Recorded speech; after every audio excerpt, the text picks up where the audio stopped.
কদিনের মধ্যে ঠান্ডাটা কিন্তু বেশ ভালোই পড়ে গেল। আর আমাদের বাড়িতে সকাল বিকেল গরম জল খাওয়া শুরু হয়ে গেল।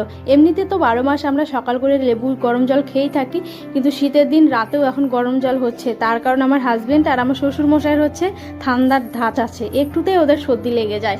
তো সেই জন্য রাত করে গরম জল করে ফ্লাক্সে রেখে দিই। দুটো ফ্লাক্স আছে, একটা বড় একটা ছোট। তো বড় ফ্লাক্সে রাতেই জল শেষ হয়ে গেছে, ছোট ফ্লাক্সে কিছুটা জল ছিল।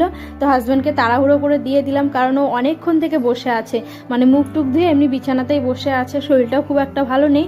তো আমি এখন ভাত বসিয়ে দিয়েছি, এমনকি চাও আমার হয়ে গেছে। আর আজকে আমিও একটু চা খাবো, কারণ আমারও গলাটা একটু একটু ব্যথা করছে, আর চা খেলে কিন্তু বেশ আরাম পাওয়া যায়। আমি তো চা খুব একটা ভালোবাসি না, কিন্তু এই শীত যেহেতু পড়ে গেল হঠাৎ মাঝের মধ্যে চা খেয়ে থাকি। সকাল টাইমটা আমার একটু ব্যস্ততার মধ্যে দিয়ে যায়। তো আজকে রান্না করব আলু ভাজা, বেগুন ভাজা, পাঁচমিশালি ঘন্ট, পাঁপড় ভাজা আর লাউ দিয়ে ডাল। আর সব শেষে একটা খুশির খবর পেলাম, এই মাত্র ফোন এলো, আমাদের ফ্যামিলিতে বিয়ে ঠিক হয়েছে। কার বিয়ে কবে